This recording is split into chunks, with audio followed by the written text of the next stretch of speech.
Level 1, the broke.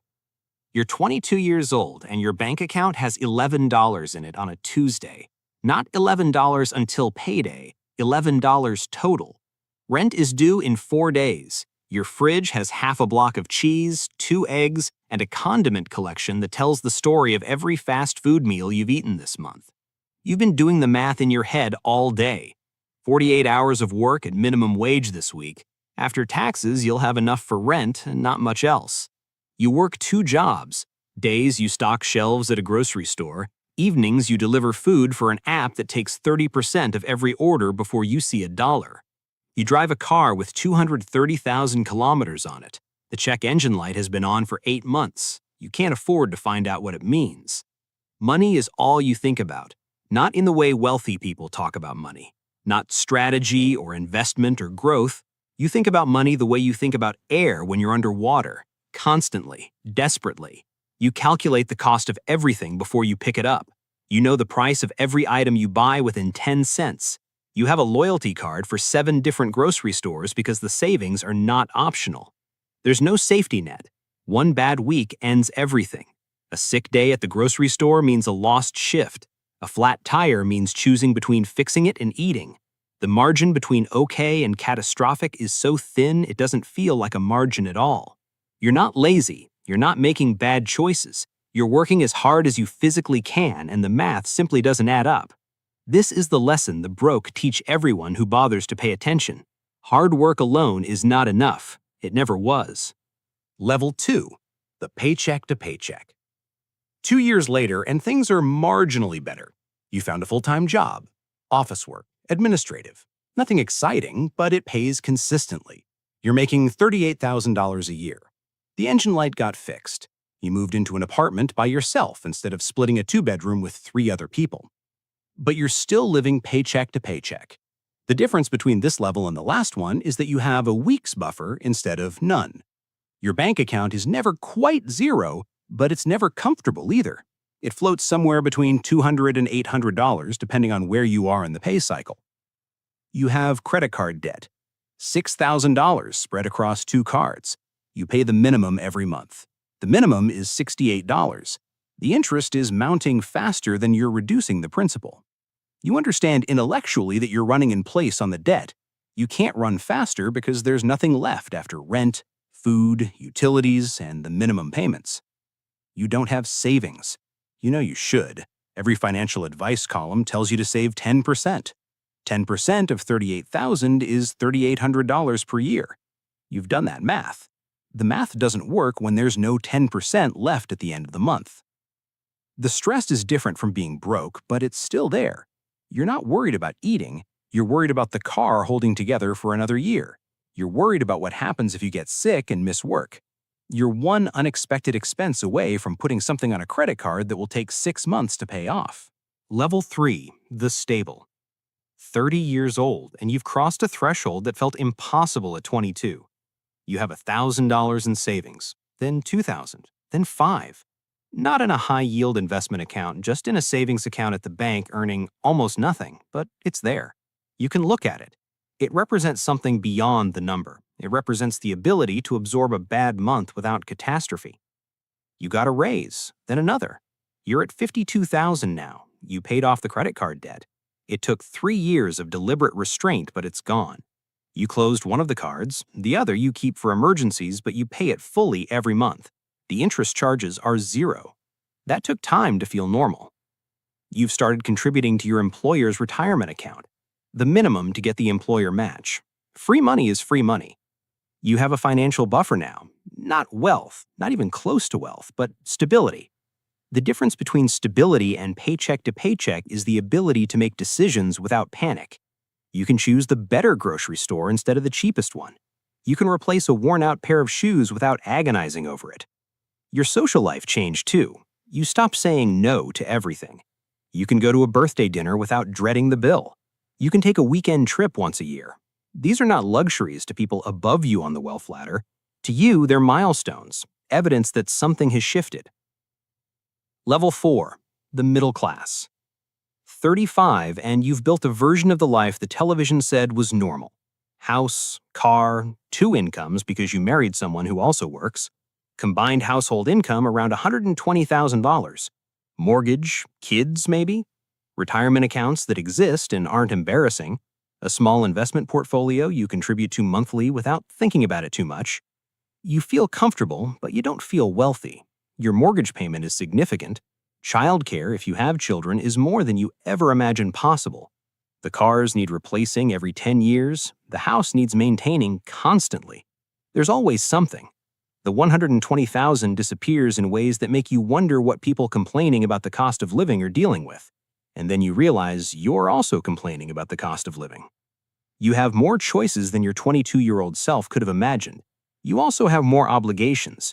A mortgage is a 25-year commitment. The retirement accounts are growing, but they're locked away and far from sufficient if you actually ran the numbers. You haven't run the numbers because the answer is uncomfortable. Vacations happen once a year. They're real vacations. Hotels, flights, things you pay for without checking the price 3 times. This is progress. You know it's progress. But in quiet moments, you also know that a serious illness, a job loss, a divorce, a child's education could unravel years of accumulation quickly. The foundation is solid, but it's not thick. Level 5, the affluent. 40 years old and the income crossed 200,000 several years ago. This happened through a combination of career progression, good timing, and choices that compounded over time. The income number itself doesn't tell the whole story. What matters is what happens to money at this level compared to what happened at lower levels. At this income, savings happen automatically because the needs are covered and there's still money left. You're maxing out retirement contributions. You have taxable investment accounts that actually accumulate. The house is paid significantly down. You have 6 months of expenses and liquid savings. The financial anxiety that defined your 20s is mostly gone. Not entirely, it never entirely goes, but mostly. You start understanding what wealthy people mean when they talk about money working for you, not as a theoretical concept, as a felt experience. Your investment portfolio returned more money last year than you saved from your salary 3 years ago. The math is starting to work in a different direction. You also start understanding the tax landscape for the first time. At lower incomes, taxes are something that happens to you. At this income level, they're something you manage. Accountants and financial advisors are no longer people who help you file taxes. They're people who help you make decisions that cost real money if you get them wrong. The lifestyle is comfortable. You don't think about prices at restaurants. You travel well. Your children have opportunities yours didn't. But there's a ceiling visible above you that separates comfortable from genuinely wealthy. The people above that ceiling live differently in ways that aren't just quantitatively more, they're qualitatively different. Level 6, the wealthy. Net worth crosses $1 million for the first time at 43. You stand in front of the number on your screen and feel something that isn't quite what you expected. Relief more than triumph. The $1 million doesn't change your daily life in obvious ways. You are already comfortable. What it changes is the trajectory. At $1 million invested and growing, time starts working aggressively for you. The wealthy live differently in ways that take time to understand. It's not primarily about consumption, though consumption does increase. It's about optionality. $1 million means you can make decisions based on what you want rather than what you can afford. You can take a year off if you choose to. You can change careers without financial terror. You can help your children in ways that genuinely change their starting point. You can absorb bad years without retreating. Your investment returns in a good year exceed what you earned from work in your worst years. This is a genuinely disorienting realization. The money is making money at a rate that your labor never could. You start thinking differently about time, about what's worth trading hours for, about what the actual leverage points are. You also encounter the problems that come with wealth. Complexity. Every financial decision has tax implications. Estate planning becomes relevant in ways that feel morbid but are actually practical. People start treating you differently in ways that are sometimes flattering and sometimes exhausting. Family members and old friends relate to you through a filter that wasn't there before. Level 7, the high net worth. Net worth crosses 5 million in your early 50s. The journey from 1 to 5 happened faster than the journey from 0 to 1. That's the mathematics of compounding. The more there is, the faster it grows. The investments now generate income that supports a full lifestyle without touching the principal. You've crossed from wealth into financial independence in the truest sense. Work at this point is optional. You know this. You continue working partly because you still find it meaningful, and partly because stopping entirely changes your identity in ways you haven't fully thought through. The people who stop working entirely at this level sometimes thrive and sometimes lose the structure that made them who they are. You're watching others navigate this and taking notes. The lifestyle at 5 million is not dramatically different from the lifestyle at 1 million. You travel better, your home is nicer, the experiences you choose are higher quality, but the fundamental shape of the day isn't unrecognizable. You still wake up, you still have meals, you still have problems. Different problems, but problems. What does change is your relationship to other people's financial problems. You understand them intellectually because you lived through them, but they no longer feel urgent in the way they once did. This is a kind of distance that wealthy people often don't acknowledge. The memory of financial anxiety fades faster than you expect. Level 8. The ultra-high net worth. Net worth crosses 20 million sometime in your late 50s. This didn't happen through salary. No salary gets you here. This happened through ownership. A business that you built and sold. Equity that appreciated. Investments that compounded over decades. The wealthy accumulate through work. The ultra-wealthy accumulate through ownership. At 20 million, the relationship to money changes completely. You no longer think about money in terms of how much you have. You think about it in terms of what it does. Capital allocation, philanthropy, legacy, the preservation of wealth across generations. You have advisors, multiple advisors, a family office that manages the complexity of assets, taxes, estate, and risk. The consumption at this level is genuinely different, not just better versions of the same things, different categories of experience, private aviation, properties in multiple locations, access to experiences and people that money genuinely does buy. The world is physically different at this level. Waiting rooms, crowds, and standard processes simply don't apply. But the things you thought money would fix that it doesn't fix, relationships that were always complicated are still complicated. Health concerns don't disappear. The fear of losing what you've built doesn't disappear. It intensifies in some ways because there's more to lose and more people who depend on the structure you've created. Level 9.